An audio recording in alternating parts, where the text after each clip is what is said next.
हमने कलमात सुने। पहला कलमा माफी के बारे में, ऐ बाप इनको माफ कर क्योंकि ये नहीं जानते कि ये। हमने दूसरा सुना, मैं तुझसे सच कहता हूं कि आज ही तू मेरे साथ फिरदौस में होगा।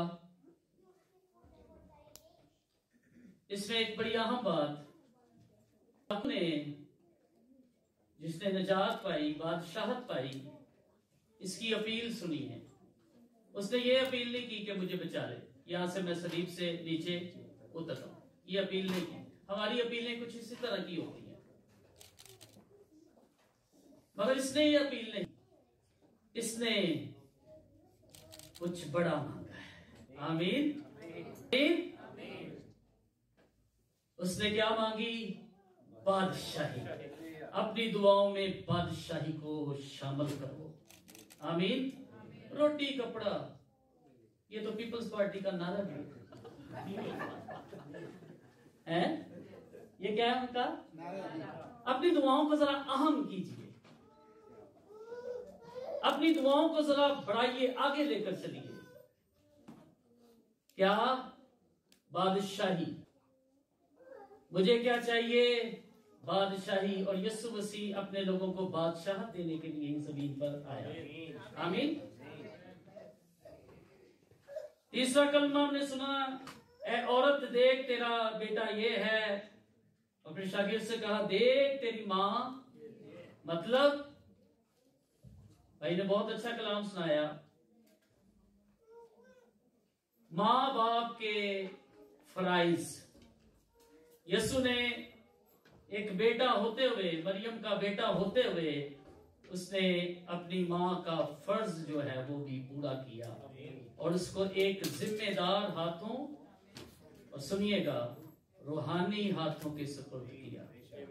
और मैं आपसे ईमानदारों कहना चाहता हूं, आप सिर्फ अपने माँ बाप के नहीं हैं कि आप उनके ही फराइज इंजाम करें। कभी कभी ये भी होगा कि यीशु आपके सुपुर्द कुछ रूहानी लोगों को भी करेगा।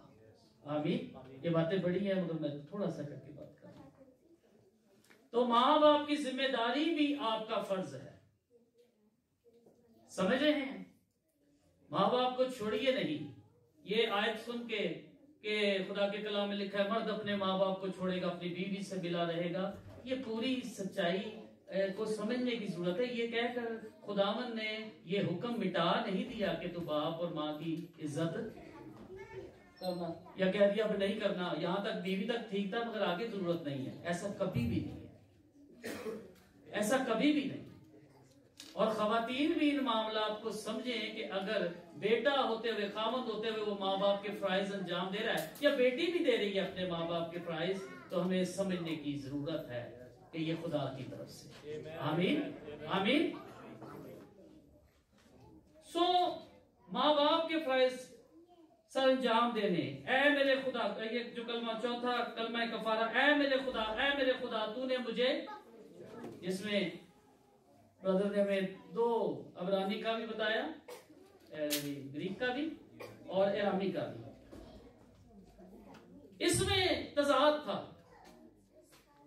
क्योंकि उसी वक्त कहने लगे थे कि ये एलिया को आवाज दे रहा है। इसमें तजाद पैदा हो गया था, इसलिए ओरिजिनल टेक्स्ट का यहां पर होना जरूरी था ताकि कोई भी इसका मतलब गलत ना ले सके। वो जाने कि वो ऐ मेरे खुदा ही कह रहा है। और यहां पर यह भी कि वो तो हमेशा यही कहता रहा, ऐ बाप, और यहां पर कहा गया ऐ मेरे खुदा। तो क्या यीशु मसीह खुदा कहना भूल गया? नहीं, एज ए बशरियत के तौर पर, बशर के तौर पर उसने उसे क्या कहा? खुदा का। और ये बिल्कुल तर्जुमा जो है, ऐ मेरे खुदा तूने मुझे क्यों छोड़ दिया, बिल्कुल ठीक है। पांचवा कलमा, मैं प्यासा हूं, ये जिस्मानी प्यास के बारे में है। किसी भी शख्स को इतनी तशद्दुद दिया जाए तो क्या वो प्यासा नहीं होगा? कई ये कहते हैं नहीं, ये जिस्मानी प्यास नहीं है, ये रूहानी प्यास है। ऐसा नहीं है। ये जिस्मानी प्यास थी, इतना दुख, इतना ज्यादा तशद्दुद जिससे मिला हो, उससे प्यास बदन को प्यास जो है वो लगती है। फिर छठा कलमा फतहमंदी का तमाम हुआ। अभी बहन सुनाकर यहां से गए हैं। इसके लिए जो लफ्ज हुआ है तमाम हुआ के लिए टेटलस टाए लफ्ज है, यहां पर आया, जिसका मतलब है the price has been paid या फुल पेड, यानी पूरी कीमत जो है अदा कर दी गई। आमीन। जिसका मतलब है पूरी कीमत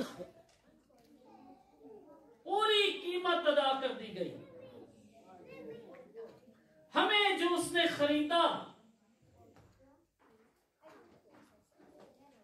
हमें खरीदा गया, हम अपने नहीं हैं, हम उसके हैं।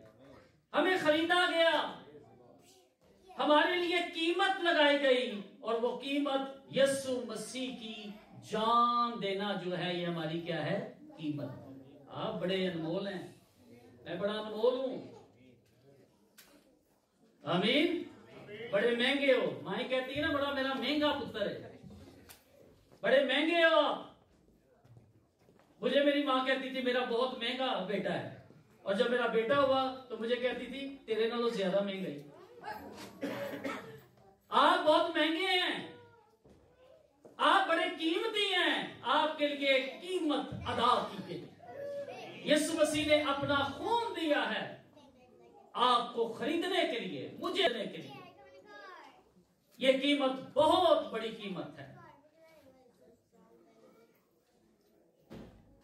और आइए खुदा के कलाम में से लूका की इंजील, इसका 23वां बाब,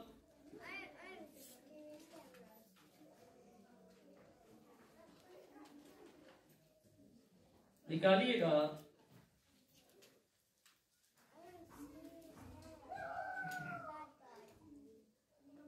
44वीं आयत से पढ़ रहा हूं, 7वां कलमा।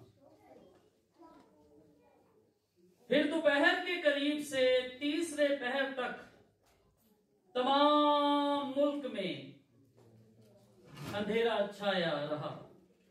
और कमूसुल किताब इस पर एक नोट लिखे हुए है कि सारी जमीन पर अंधेरा।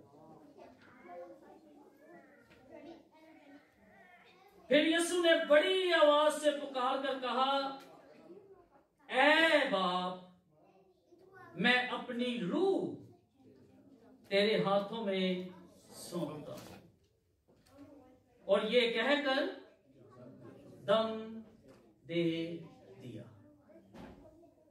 सबसे पहली बात यहां पर क्या है? ऐ बाप।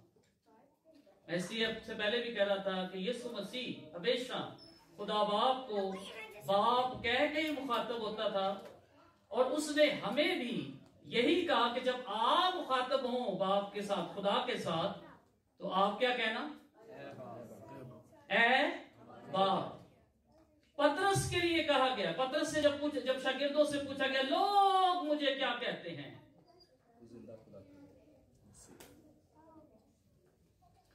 तो पतरस ने कहा तू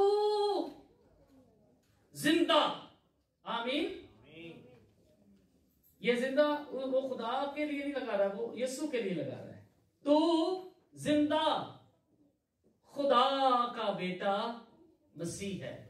जब वो बाप कहता है तो वो बेटा भी है। आमीन। तो यीशु मसीह खुदा का बेटा है। जब अदालत हो रही थी यीशु मसीह पर, यह पूछा गया, क्या ये तुझे कहते हैं कि तू अपने आप को क्या कहता है? खुदा का। उसने कहा हाँ फरमा भी ये ऐसे ही है। उसने कहा तू खुद कहता है मैं हूं। आमीन।